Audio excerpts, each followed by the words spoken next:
it's chilly out here this morning. So good morning, boys and girls, on this beautiful sunny day. I mean, look at that, not a cloud in the sky. So what are we going to talk about this morning? Well, on this very brief trip back to the salt mines, I thought I'd have a little chat about my drift. So as some of you... fucking mirror is fucked. Sorry about that. As some of you may have seen, I did a video over the course of last weekend, which didn't have any audio on it due to the fact that my drift developed a slight issue in that the back protector, which those who are familiar with the drift, so the drift comes with two different screw-on backs. So one of them is completely sealed so as to make the device waterproof, and then the other one has two little rubber sort of grommets on it effectively,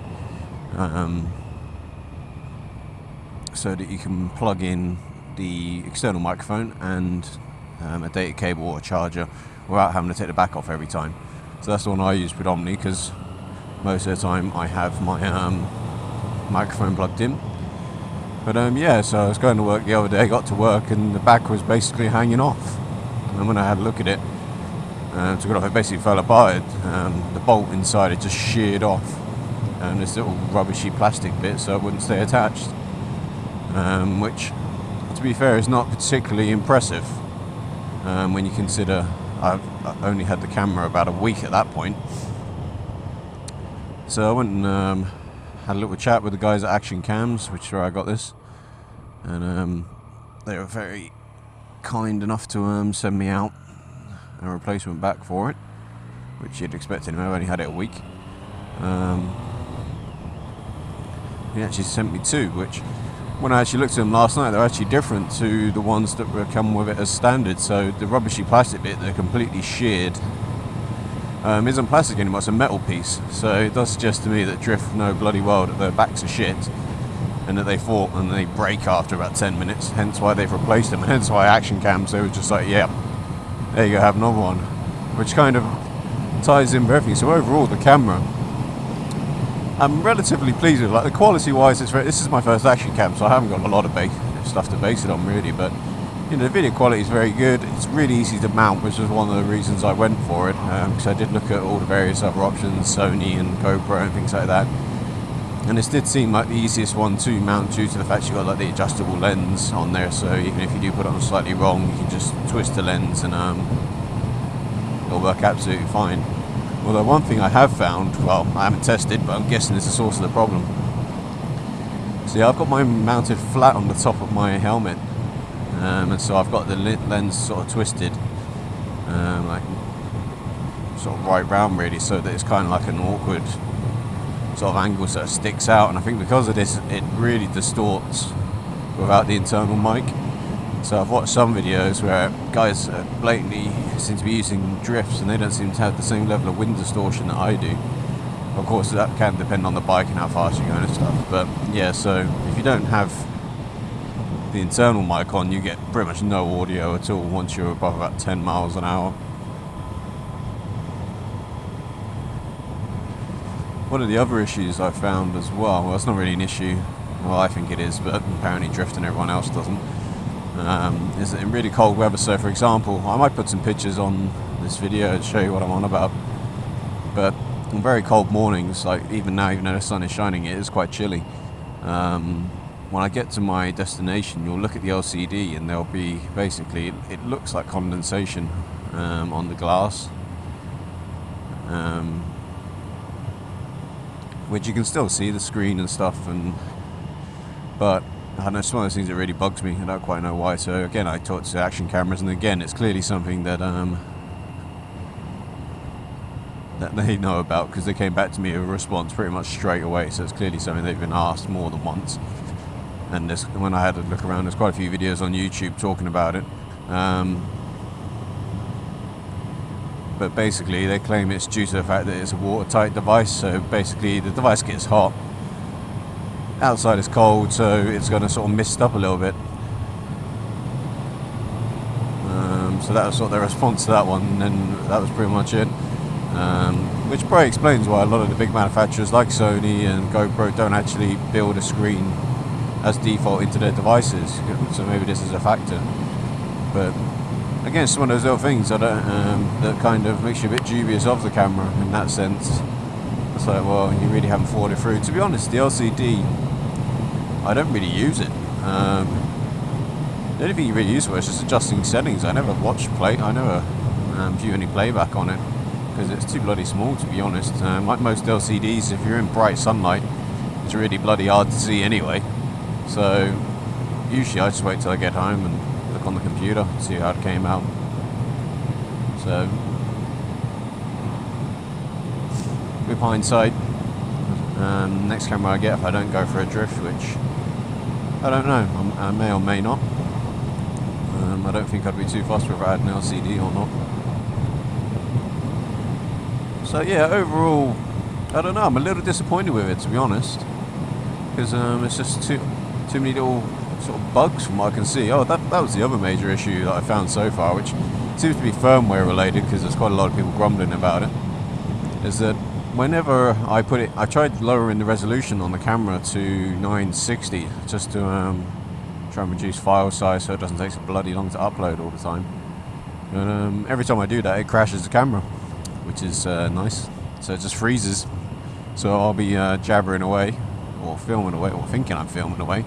I get there and it's stopped after like 6 seconds, which is a little bit irritating. So like I said, there are quite a few just irritating little bugs, which when you spend, you know, sort of £250 and upwards for this sort of camera, you don't really expect. But at the same time, I live with it. I mean, it's kind of similar to your phone, really, isn't it? I mean, we spend a lot of money for our mobiles, and they're always buggy as hell. So I suppose this is no different, really.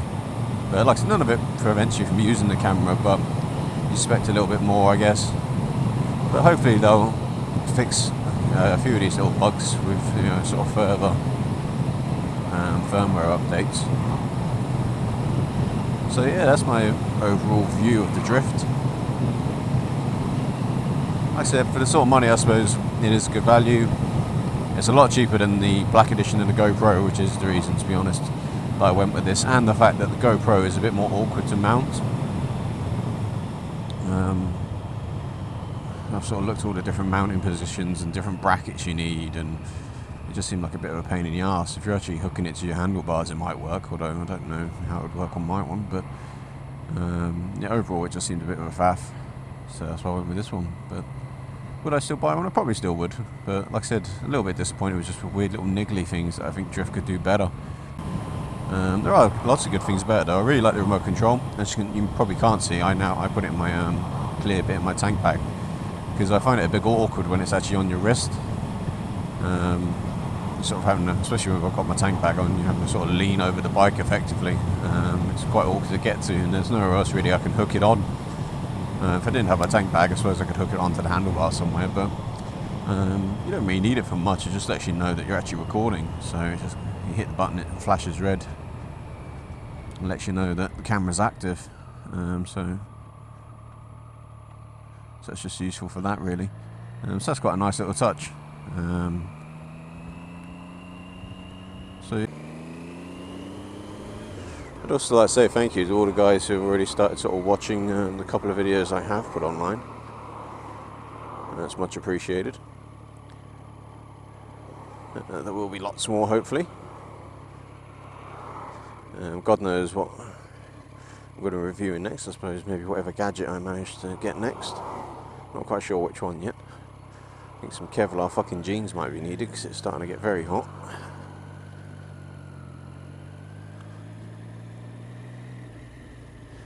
But I would quite, as I said in my previous video, I do quite like the idea of a Bluetooth intercom.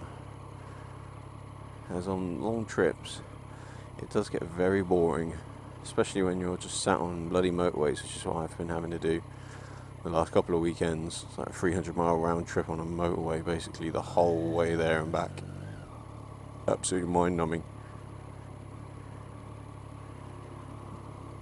But then that would fuck my videos up slightly, because you guys would just be listening to my shit music the whole way around.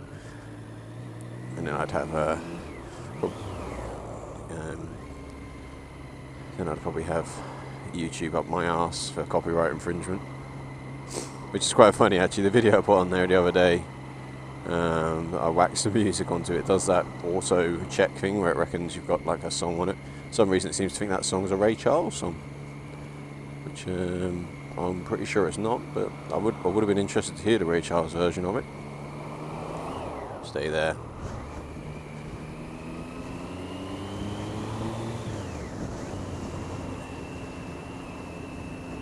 But yeah, I really appreciate all the people looking at my stuff. That's good. It's a good start. It's kind of the reason I did this. I don't really know why I did this, to be honest. Thought it'd be something different to see how it goes. Just sort of, you know,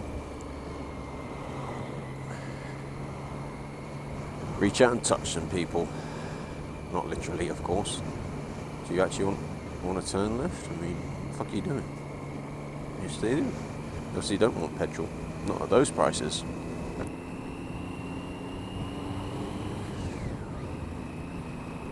So yeah, hopefully I can get a few more of you guys subscribing. Start putting some interesting stuff. Like I said, I've got some road trips coming up next couple of months. I'm off to Cornwall in the next couple of weeks, so I may or may not be taking the bike actually. I still can't decide. I'm taking my life in my own hands down there because the roads are a bit mental where we usually end up. So I don't know. If I do, then of course I'll be posting a few videos on there. Now I'm off to Ireland end of August, I think, the end of September. Going to be doing, girlfriend's coming with me for the sort of first time she's been to Ireland. I've been there lots, so I used to live there. So I might do a bit of touring. So again, there'll be plenty of videos for that, and I'll probably have my camera on just to try and protect myself, because the Irish are terrifying drivers. No offence to any Irish who are watching, but if you live in Ireland, I'm sure you know what I'm on about. It is a very sort of well, the roads are pretty dangerous there, if I'm honest. Not as bad as they used to be, but still, it can be a bit challenging, shall we say. So yeah, it's one of the reasons I use my camera quite a lot. It's not just so I can chat to you guys, but it's just, you know, just in case the worst happens. God forbid I get run over. If it's not my fault, it would be quite nice to have evidence. If it is my fault, I get a funny feeling the camera will be disappearing. I'm only joking. I'm not really.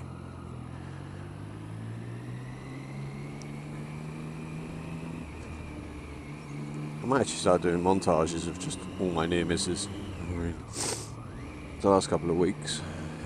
I mean, I must have a couple of every week. To be honest, I had somebody not far on the other side of this massive roundabout just randomly started changing lanes without looking, because he was too busy faffing about with something on his passenger seat from what I could see, even though I was pretty much alongside him. So he, you know, his body checked me, so I had to notify him of his poor decision in the most pleasant and mild-mannered way, as you can imagine. Oh fuck, what the fuck's this? Oh brilliant, ripping the fucking road up, look at that. Ooh, hope there's no sharp stones, I don't want another puncher. Anyway, that's all I got to say for now. So check back soon, please subscribe if you want, don't feel you have to. Leave some comments, be good to get a chat going, unless they're mean comments, and keep them to yourselves. And yeah, I will talk to you guys later. Bye bye.